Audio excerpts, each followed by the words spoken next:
Gracias. Realiza su informe ante el tribunal como amicus curiae independiente el Centro de Estudios en Derecho y Economía de la Facultad de Derecho de la Universidad de Buenos Aires, expositor Dr. Juan Vicente Sola.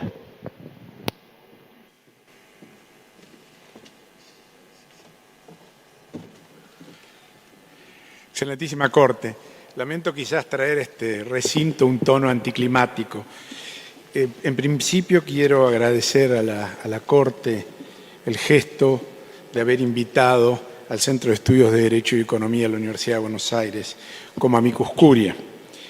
El Centro de Estudios se dedica fundamentalmente al análisis económico del derecho, al derecho regulatorio y al derecho constitucional. Debo decir como constitucionalista que nos dedicamos en el derecho constitucional a hacernos preguntas incómodas. Y en el análisis de los artículos pertinentes de la Ley 26.522 surgen algunas de respuesta particularmente compleja. La primera son las presunciones que establece la Ley de Medios. En principio, en defensa de la competencia, se supone un análisis ex post.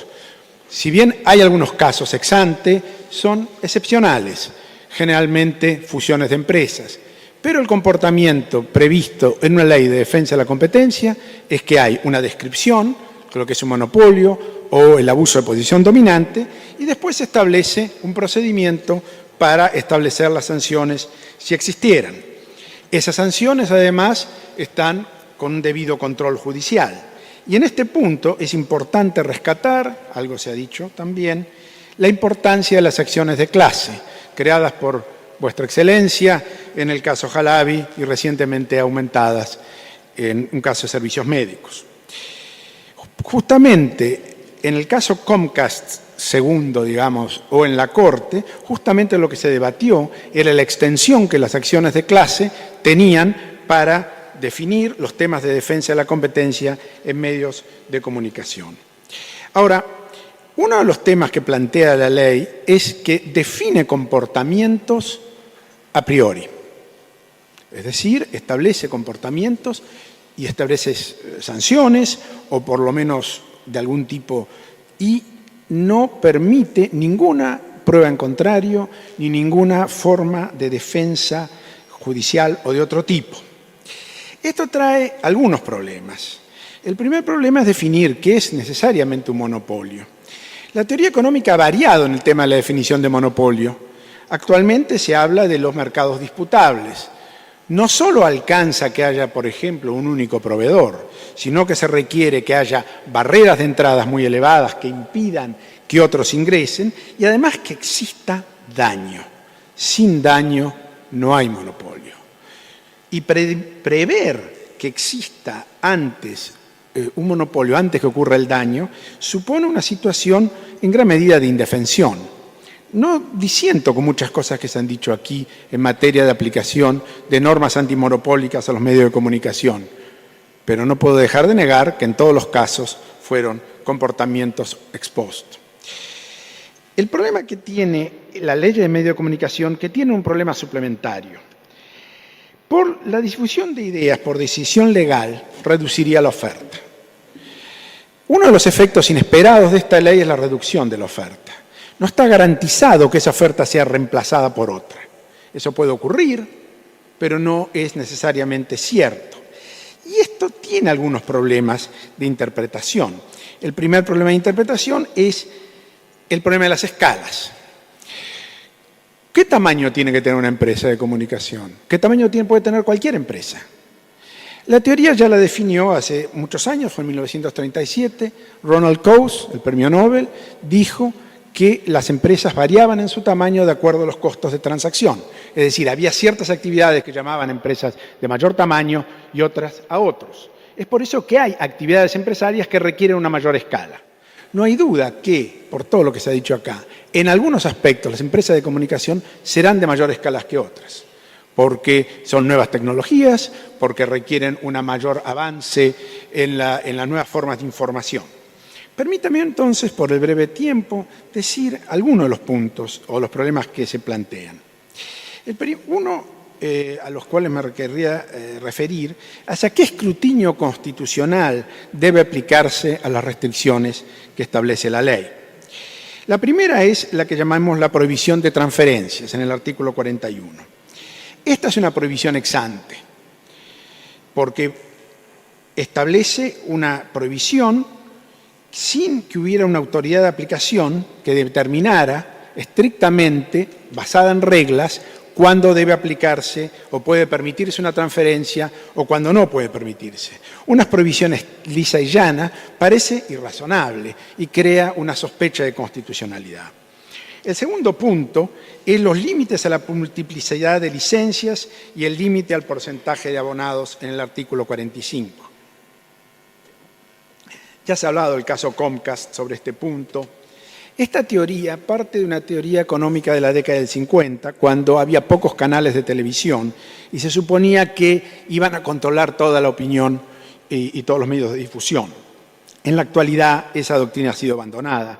Las palabras del caso Comcast han sido muy elocuentes. Dice la Cámara de Apelaciones del Distrito de Columbia: estamos de acuerdo con Comcast que el 30% del límite de abonados es arbitrario y caprichoso. Por consiguiente, concedemos la petición. Arbitrario y caprichoso. También existe discriminación cuando se crea una discriminación en favor de la televisión satelital, que cuenta con una licencia nacional que le permite vender servicios en todo el país, en contra de la televisión en cable. No hay duda que la limitación de licencias de televisión por cable afectarán la provisión de servicios de Internet. Puede haber localidades que no lo reciban. Ahora, esto de todas maneras, no sabemos cómo va a evolucionar en el futuro. La única manera de preverlos es establecer un sistema de control ex post, es decir, estableciendo comportamientos y después estableciendo los castigos.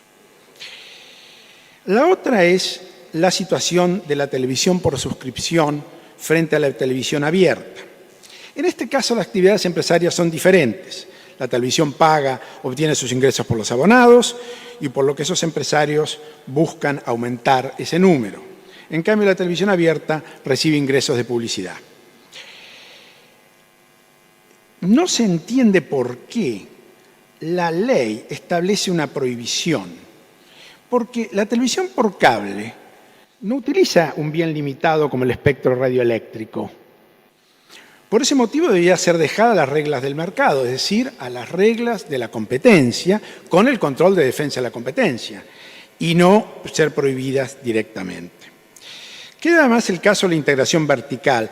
La integración vertical es un tema que ha tenido mucho estudio en el presente y en realidad no se puede decir que se afecte por integración vertical la defensa de la competencia. Es preferible dejar la integración vertical y solo hacer un control ex post cuando hay algunos inconvenientes que surgen. ¿Qué nivel de escrutinio tendría que aplicar la Corte a nuestro criterio en este caso? Primero tenemos varios temas de lo que podríamos llamar clasificaciones sospechosas. El primero es el control ex ante, que la ley establece sin límite. El segundo es la distinción entre oferta por cable y oferta satelital. ¿Qué nivel de escrutinio entre los tres aparece? En esto yo creo que es prudente sostener la posición que ha tenido la Corte con respecto a presunción de legitimidad. Por lo cual, el impugnante tiene que tener la carga de la prueba de demostrar la inconstitucionalidad. Generalmente suponemos que hay un solo nivel de escrutinio. La Corte Americana establece que hay tres: el nivel básico, el nivel intermedio y el nivel estricto.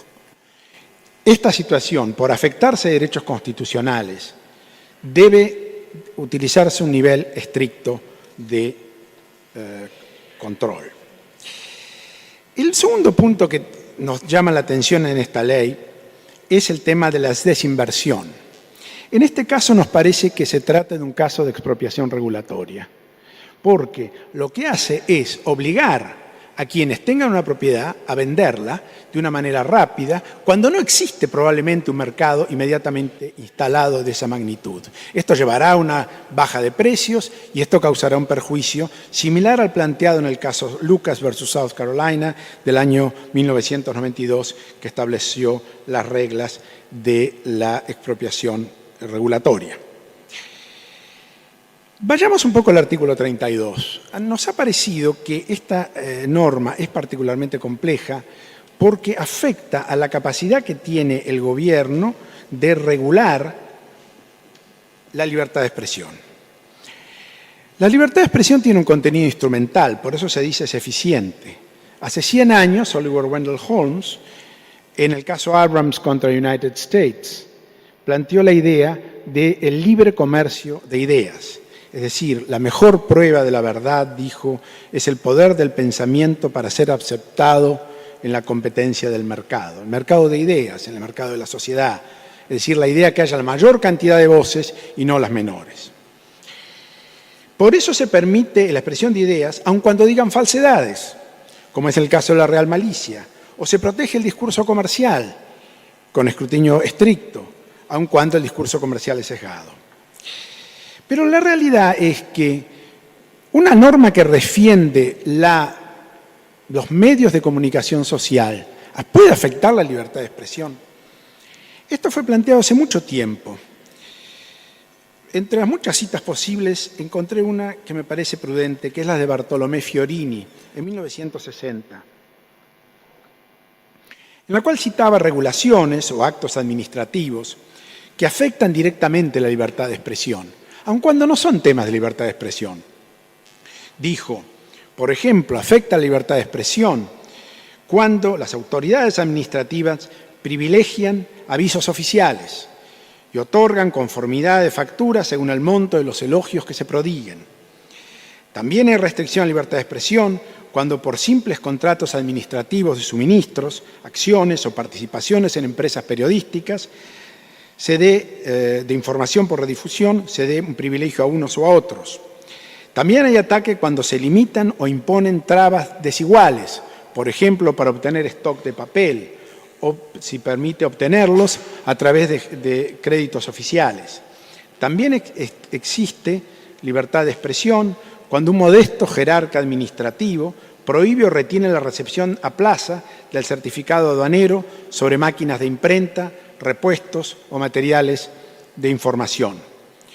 También cuando dice un modesto estafeteo de correo retiene periódicos, pero finalmente dice cuando se perfeccionan monopolios de información oficial o por el manejo discriminatorio de directorios que terminan defendiendo intereses gubernamentales. Finalmente, señala, la propiedad de periódicos que sin ser oficiales se adquieren con los fondos que provienen de las arcas fiscales por medios de fáciles créditos. Todos estos están prohibidos a través de la regulación. Ahora, ¿por qué le corresponde esta tarea a los jueces? Algo se ha dicho aquí sobre legisladores. Primero porque existe un monopolio constitucional, que es el gobierno. Todo gobierno es por definición monopolista. Ejerce el poder militar, ejerce el poder de la seguridad, ejerce la capacidad de intervenir. Porque además la libertad de expresión crea inseguridad en el gobernante, porque debe competir en elecciones y siempre va a preferir que se dé una información que sea favorable. Es por eso que las normas en general han dejado el control de la libertad de expresión, y las constituciones lo han hecho, a los jueces. Esta es una tarea, la de definir la libertad de expresión, la de proteger la prensa independiente, de determinar si hay monopolios a la información que solo los jueces, es decir, alguien independiente, puede realizar. Esto es lo que en la nueva doctrina constitucional se llama la regulación a través del litigio. Es decir, una norma que no ha sido analizada y aplicada judicialmente no es una norma completa, es una norma hipotética. Es el juez o los jueces los que harán la regulación final. Las leyes no deben limitar el control judicial, sino ampliarlo, de manera que en caso de presunciones como estas, que tienen sospecha de constitucionalidad, el tema pueda ser resuelto. Excelentísima Corte, yo no puedo asesorar a la Corte en este tema, solo puedo dar información. Entonces corresponde a ustedes que tomen la decisión que nosotros esperamos. Muchas gracias.